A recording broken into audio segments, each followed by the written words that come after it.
Video को अंत तक ज़रूर देखिएगा। फिल्म स्टार्टिंग में हम मैट नाम के एक आदमी को देखते हैं जो कि जब सुबह उठता है तो अपनी वाइफ क्लेयर के पास जाता है। उसकी वाइफ क्लेयर कैंसर से पीड़ित थी और उसे बहुत ज़्यादा उल्टियाँ आया करती थी। क्लेयर के पास अब बहुत कम टाइम था और मैट चाहता था कि वो उसके साथ ज़िंदगी बिताए और वो उसको बचाने के लिए किसी भी हद तक जा सकता था। क्लेयर बीमार थी, इसीलिए वो घर का कोई भी काम नहीं कर पाती थी और उसका सारा टाइम बिस्तर पे ही बीतता था। मैट घर संभालता था और वो सारी साफ सफाई खुद करता था और क्लेयर के लिए खाना भी वो खुद ही बनाता था। इस मुश्किल समय में उसका कज़न हैरल्ड भी उसका साथ दिया करता था। कुछ देर बाद क्लेयर के चेकअप के लिए डॉक्टर ग्वेन आती है, जो कि जब उसका चेकअप करती है तो उसे पता चलता है कि उसकी हालत बहुत ज़्यादा ख़राब है। वो मैट को बताती है कि उसकी बीवी अब कुछ ही दिनों की मेहमान बची है, तो वो उसे खुश रखे और किसी भी चीज़ की कमी ना होने दे। जब मैट के साथ वो बाहर बात कर रही होती है तो हैरल्ड चुपके से कमरे के अंदर जाता है, जहाँ वो उसके बैग से क्लेयर का ब्लड सैंपल ले लेता है, क्योंकि ऐसा करने के लिए मैट ने ही उसे कहा था। उसके बाद वो ग्वेन का सामान बाहर ले आता है और उसे वो दोनों वहाँ से रवाना करते हैं। हैरल्ड मैट को वो ब्लड सैंपल देता है और उससे पूछता है कि आखिर वो इसका करेगा क्या। तो वो उससे कहता है कि वो अपनी बीवी को बचाना चाहता है और उसे एक तरीका मिला है अपनी बीवी को वापस से ठीक करने का। हैरल्ड जब उससे उस तरीके के बारे में पूछता है तो वो उसे कुछ भी नहीं बताता। शाम को मैट एक बार में जाता है जहाँ पर वो बारटेंडर से मिलता है, जहाँ वो उससे पूछता है कि उसकी माँ कैसी है। तो वो उसे बताती है कि उसकी माँ को बीमारी हो गई है, जिसकी वजह से उसकी मेमोरी ख़त्म ही होती जा रही है। उसके बाद लेडी उससे पूछती है कि उसकी वाइफ कैसी है, तो वो बताता है कि उसकी वाइफ ने कीमोथेरेपीज़ बंद कर दी हैं, क्योंकि उसका मानना है कि इससे कोई भी फ़ायदा नहीं होता। तभी वहाँ पर एल नाम का एक बंदा आता है, जिससे मिलने के लिए मैट वहाँ पर आया था। एल उससे पूछता है कि क्या सच में वो तरीका अपनाना चाहता है, क्योंकि इस तरीके में कुछ खतरा भी हो सकता है। लेकिन मैट उससे कहता है कि अपनी बीवी को बचाने के लिए वो कोई भी तरीका अपनाने के लिए तैयार है। उसके बाद वो दोनों घर में आते हैं, जहाँ पर वो अपने साथ एक मिस्टीरियस बैग लेकर आया था और वो बैग बहुत ज़्यादा भारी था, तो वो उसे उठाकर बेसमेंट में रख देते हैं। एल उससे कहता है कि आज रात को वो अपनी वाइफ का जो खून है वो इस बैग पे डाल दे और उसके बाद वो एक स्टेप पीछे ले और अपना जो इंटेंशन है वो उसे बताए, जिसकी वजह से वो बैग जब उसका इंटेंशन सुनेगा तो वो समझ जाएगा उसे क्या करना है। ये एक तरह का रिचुअल है, तो उसे 3 रूल्स फॉलो करने होंगे। पहला रूल ये है कि उसे इस बैग की तरफ वापस देखना नहीं है। दूसरा, उस बैग को उसे टच नहीं करना। और तीसरा, अगर ये बैग उससे बात करने की कोशिश करे तो वो उसे रिप्लाई बिल्कुल ना करे। ये 3 रूल उसे फॉलो करने हैं और 3 दिन बाद उसकी वाइफ ठीक हो जाएगी। मैट को सुन के काफ़ी ज़्यादा नॉनसेंस वाली बात लगती है, लेकिन वो अपनी वाइफ को बचाने के लिए ये आखिरी तरीका अपनाना चाहता था। उसके बाद वो क्लेयर के पास जाता है और उससे बातें करने लगता है। और क्लेयर एक म्यूजिशियन थी जो कि म्यूज़िक डायरेक्ट कर रही थी और वो उसे अपना म्यूज़िक सुनाती है, जो कि मैट को काफ़ी पसंद आता है। उसके बाद क्लेयर जब सोने के लिए चली जाती है तो मैट बेसमेंट में जाता है, जहाँ पे वो जो ब्लड सैंपल होता है वो उस बैग पे गिरा देता है। और उसके बाद वो एक स्टेप पीछे लेता है और बैग से कहता है कि वो उसकी बीवी को ठीक कर दे। ये कह के वो बेसमेंट से बाहर चला जाता है और उसे लॉक कर देता है, ताकि दोबारा उस बेसमेंट के अंदर कोई और ना जा सके। अगली सुबह मैथ्यू से मिलने हैरल्ड आता है और अचानक से मैट को क्लेयर के चिल्लाने की आवाज़ आती है। जब क्लेयर के रूम में भागते हुए जाता है तो देखता है कि वो सो रहा है और सोचने लगता है कि आखिर वो आवाज़ उसके कानों तक आई कैसे। और उसे घर के अंदर क्लेयर की आवाज़ें आने लगती हैं, जिसकी वजह से वो काफ़ी परेशान हो गया था। यहाँ तक कि उसके फ़ोन और स्पीकर में भी वो आवाज़ आ रही थी।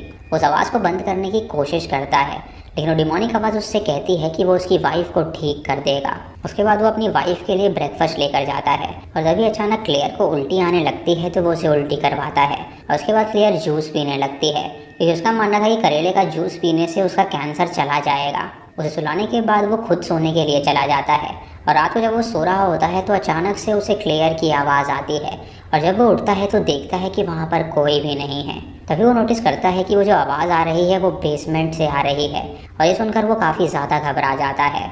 उसके बाद वो अपनी वाइफ के पास जाता है, जो कि जगी हुई थी, और उससे पूछता है कि उसे क्या चाहिए। तो वो उसे बताती है कि उसे जूस पीना है। ये सुन के वो बाहर जाता है उसके लिए जूस बनाने के लिए, लेकिन तभी अचानक उसे एक कॉल आता है, जहाँ एक लेडी उससे कहती है कि उसकी वाइफ के अंदर की स्थिति बहुत ज़्यादा ख़राब है, जिसकी वजह से उसका बचना बहुत ही ज़्यादा मुश्किल है और वो उसे कुछ किए बिना स्टेयर करे जा रहा है। तभी अचानक वो उस कॉल को काट देता है और उसके दरवाजे पर कोई आता है और जब वो उस दरवाज़ा को खोलता है तो वो देखता है कि वहाँ पे हैरल्ड आया है। हैरल्ड उसे बताता है कि उसे आज पता चला है कि उसकी जो एक्स वाइफ एमी थी, उसका पहले से एक बच्चा था जिसका नाम टॉमी था।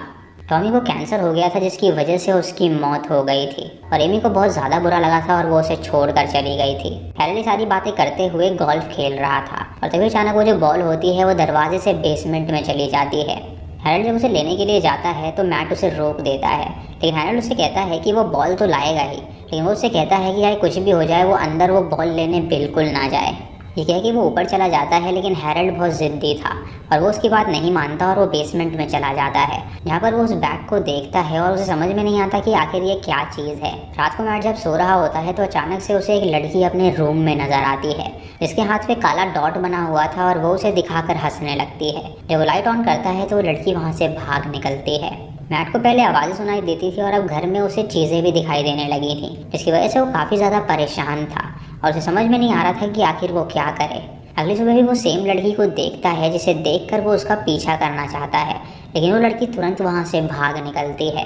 उसके बाद वो क्लेयर से मिलने के लिए जाता है, जहाँ वो देखता है कि वो चलने की कोशिश कर रही है, लेकिन क्लेयर जब चलने जाती है तो अचानक से वो नीचे गिर जाती है, जिसकी वजह से वो उसे संभालता है और उससे कहता है कि वो आखिर ये कोशिश क्यों कर रही है। क्लेयर उससे कहती है कि वो पहले जैसा होना चाहती है, क्योंकि वो बीमार रह के एक ही कमरे में बंद है और उसे बहुत ही ज़्यादा बुरा लगता है। वो नहीं चाहती कि वो उसकी मदद करे, क्योंकि उसको कई सारी लड़कियां मिल जाएंगी जिनके साथ वो अपना जीवन अच्छे से बिता सकता है। ये सुन के मैट उससे कहता है कि वो सिर्फ उससे ही प्यार करता है और बीमारी की वजह से उसका प्यार कम नहीं हो जाएगा। उसके बाद वो बाहर जाता है, जहाँ हैरल्ड उसका इंतज़ार कर रहा था, और जब वो उसके टेबल पे उस बॉल को देखता है तो वो समझ जाता है कि हैरल्ड उस कमरे में गया था। उसे पूछता है कि आखिर वो वहाँ पर क्यों गया, तो वो उसे कहता है कि वो वहाँ पर बॉल लेने गया था और उसने बैग देखा। ये सुन के वो हैरान हो जाता है और उससे पूछता है कि उसने उसे टच तो नहीं किया था ना, तो हैरल्ड उससे कहता है कि उसने उस बैग को छुआ तक नहीं है। उसके बाद हैरल्ड क्लेयर से मिलने के लिए जाता है, जहाँ पर उससे पूछता है कि आखिर उसने कीमो क्यों बंद कर दिया, तो वो उसे इस बात का कोई भी जवाब नहीं देती। तभी हैरल्ड उसे स्मोक देता है, जिसे देखकर वो काफ़ी खुश हो जाती है। कुछ देर बाद मैट को जब ये बात पता चलती है कि वो स्मोक कर रही है, तो वो उसे डांटता है और उससे कहता है कि वो ऐसी हरकत बिल्कुल ना करे, लेकिन वो उससे कहती है कि वो जल्दी मरने वाली है, तो क्यों ना वो स्मोक करके ही मरे। मैट उससे कहता है कि उसका माइंड फ्रेश करने के लिए आज वो उसे बाहर घुमाने ले जाएगा, जिसे सुनकर वो बहुत ज़्यादा खुश हो जाती है। लेकिन जब मैट खिड़की से बाहर देखता है तो उसे वो क्रीपी लड़की नज़र आती है, जो कि उसे देखकर स्माइल करती है और हाय कहती है। ये देखकर मैट डर जाता है और वो क्लेयर को इनकार कर देता है बाहर ले जाने से। तभी मैट के दरवाजे पर एक पार्सल आता है, और जब वो उस पार्सल को खोलता है तो उसके अंदर उसे एक कटा हुआ सर मिलता है, जो कि उसे डराता है। लेकिन तभी जब वो होश में आता है तो वो देखता है कि वहाँ पर ऐसा कोई पार्सल है ही नहीं, बल्कि वहाँ पर एक फ़ोटो थी उसकी और उसकी बीवी की। वो काफ़ी ज़्यादा परेशान हो गया था और वो इस सोच में पड़ गया था कि कहीं उसने गलत डिसीजन तो नहीं ले लिया है। लेकिन तभी अचानक बेसमेंट के अंदर से वो बॉल बाहर आती है, जिससे वो समझ जाता है कि वो बैग एक्टिव हो चुका है। अगली सुबह जब वो किचन में ब्रेकफास्ट बना रहा होता है तो क्लेयर बाहर आ जाती है और वो चलने की कोशिश करने लगती है, और इस बार वो बिना रुकावट के चल पा रही थी। ये देखकर मैट खुश हो जाता है कि उसकी वाइफ अब रिकवर कर रही है, और जब वो उसके कटे हुए बनानास को खाने लगती है तो उसके हाथ किसी डीमन के हाथ लग रहे थे। मैट को समझ में नहीं आता कि आखिर ऐसा क्यों हो रहा है, लेकिन जब उसकी वाइफ उसे कंधे पर हाथ रखती है तो वो उसे डांट देता है, और तभी वो होश में आता है और देखता है कि उसकी वाइफ तो दूर बैठी हुई है, जो कि उसके रवैये की वजह से नाराज़ हो गई है, और वो अपने रूम में चली जाती है। रात को मैट के दरवाजे पर कोई दस्तक देता है, और जब वो वहाँ पर जाता है तो देखता है कि वो हैरल्ड है। वो हैरल्ड को अंदर बुलाता है और उसके साथ मिलकर वाइन पीता है, जहाँ पे वो हैरल्ड को बताता है कि वो पूरी तरह पागल होता जा रहा है और वो कुछ चीज़ें हेलुसिनेट कर रहा है और उसे समझ में नहीं आ रहा कि आगे उसे क्या करना है। हैरल्ड उससे कहता है कि उसे उसकी वाइफ की बहुत ज़्यादा चिंता हो रही है, शायद इसी टेंशन में वो हेलुसिनेट कर रहा होगा, तो बिल्कुल भी चिंता ना करे, सब कुछ ठीक हो जाएगा। उसके बाद जब वो अपने वाइफ के रूम में जाता है तो वो देखता है कि क्लेयर ने अपनी कलाई काट ली है, और ये देखकर वो तुरंत रोने लगता है और वो एम्बुलेंस को कॉल करता है। लेकिन तभी वहाँ से डिमोनिक आवाज़ आती है, क्योंकि उससे कहती है कि उसकी वाइफ और भी दर्द में मरेगी। तभी वो देखता है कि उसके हाथ में पेंसिल कटर है, यानी कि उसकी वाइफ की रिस्ट उसी ने काटी है। ये जानकर वो हैरान हो जाता है और तभी उसकी आंखें खुल जाती हैं, क्योंकि वो ये एक सपना देख रहा था। तभी उसकी वाइफ उसके रूम में आती है और उससे कहती है कि आखिर वो सपने में चिल्ला क्यों रहा था, तो वो उससे कहता है कि उसने बहुत ही भयानक सपना देखा। फिर उससे कहती है कि अब उसे बहुत ज़्यादा अच्छा फील होने लगा है और उसे ऐसा नहीं लग रहा कि उसके शरीर में कोई दिक्कत है।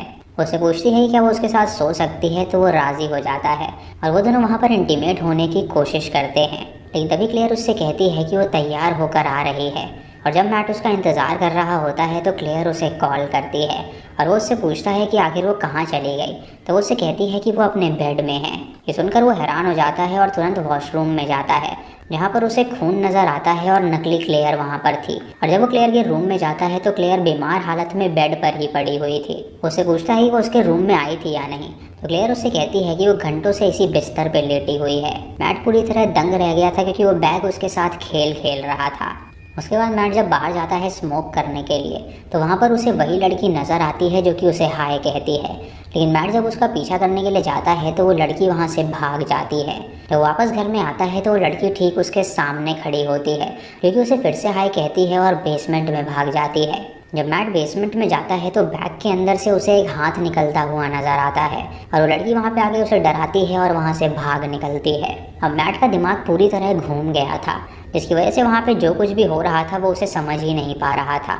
उसे लगने लगा था कि उस बैग की वजह से ये सब हो रहा है, इसीलिए तुरंत बेसमेंट में जाता है जहाँ पर उसे क्लेयर नज़र आती है, जिसके बाल आ चुके थे और वो बहुत ज़्यादा सुंदर लग रही थी।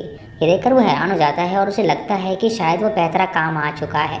उस बैग की वजह से उसकी वाइफ अब वापस आ गई है, लेकिन उसकी वाइफ उससे कहती है कि ऐसा कुछ भी नहीं है, उसने बस मेकअप किया है और नकली बाल लगाए हैं और अंदर से अब भी वो बीमार ही है। तभी उसे ग्वेन का कॉल आता है, जो कि उसे बताती है कि उसके बैग से ब्लड सैंपल्स गायब थे, तो क्या उसने वो ब्लड सैंपल चुराए थे। तो उससे कहता है कि वो आखिर ऐसा क्यों करेगा। जब बात कर रहा होता है तो उसकी बीवी उस रूम में चली जाती है, जहाँ पर जब वो उस बैग को देखती है तो वो हैरान हो जाती है और जब उसे टच करती है तो वो बहुत ज़्यादा चिल्लाने लगती है, जिसकी वजह से मैट वहाँ पर आता है और उसे संभालता है।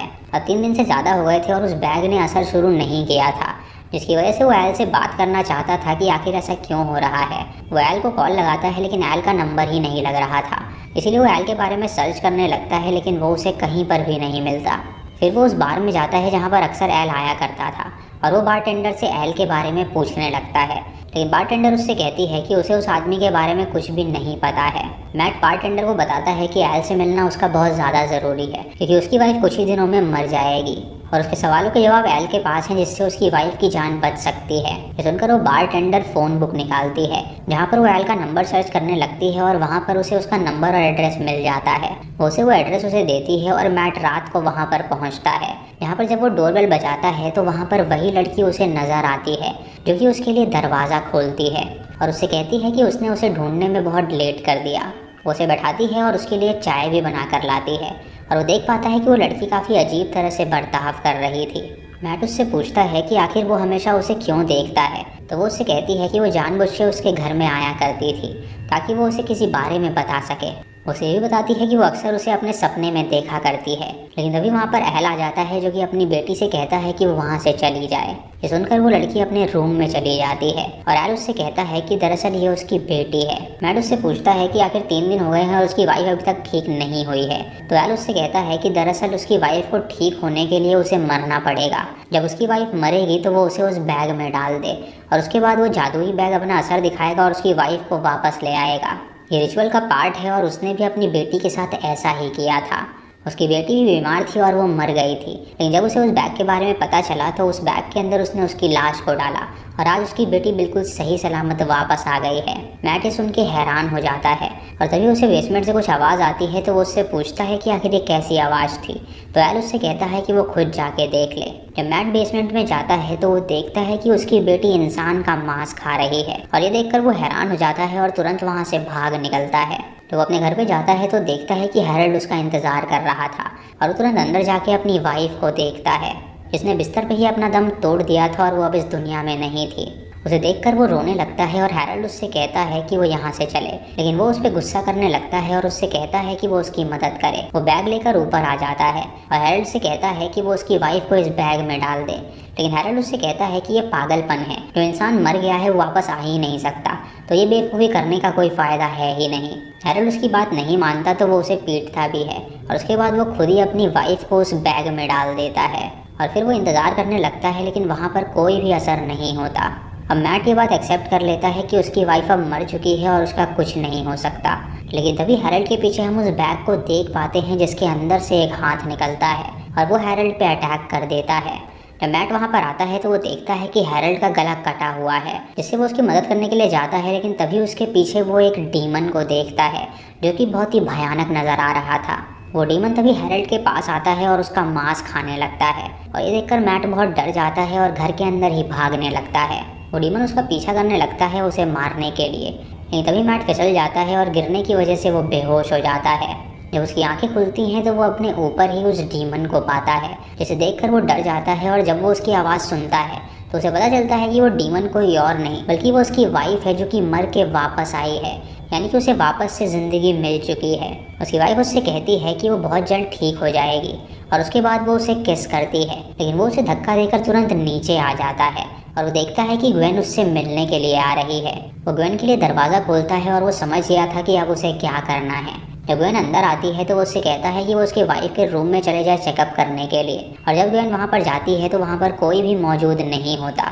तभी ग्वेन के पीछे क्लेयर आ जाती है जो कि उसे घसीट के रूम में ले जाती है और वहीं पर वो उसका मांस खाने लगती है जिससे वो रिकवर हो जाती है, यानी कि अब उसे इंसान का मांस खाना था रिकवर होने के लिए, और उस बैग ने उसे एक नया जीवन दान दे दिया था। उसके बाद हमें कुछ महीनों बाद की कहानी दिखाई जाती है जहाँ पर हम मैट को देखते हैं जो कि वो बैग किसी और को ट्रांसफ़र करना चाहता था और वहीं पे जाता है वो उस बारटेंडर से मिलने के लिए, क्योंकि उससे कहता है कि उसने बताया था कि उसकी माँ काफ़ी ज़्यादा बीमार है, तो अगर वो अपनी माँ को वापस से ठीक करना चाहती है तो वो उसके इंस्ट्रक्शन फॉलो करे। वो बारटेंडर उससे कहती है कि वो उसके इंस्ट्रक्शंस फॉलो करने के लिए तैयार है क्योंकि वो अपनी माँ को बचाने के लिए कुछ भी कर सकती है। उसके बाद वो वाइन लेकर टेबल पे आ जाता है जहाँ पर हम क्लेयर को देखते हैं जो कि पहले से बहुत ज़्यादा सुंदर नज़र आ रही थी और वो दोनों मिलकर वहाँ पे सेलिब्रेट कर रहे थे। इसी के साथ ये मूवी यहीं पर ख़त्म हो जाती है। तो दोस्तों ये थी बैग ऑफ लाइज की कहानी, जहाँ हमें ये दिखाया गया है कि जो बैग है उसमें शक्ति है मुर्दों को वापस लाने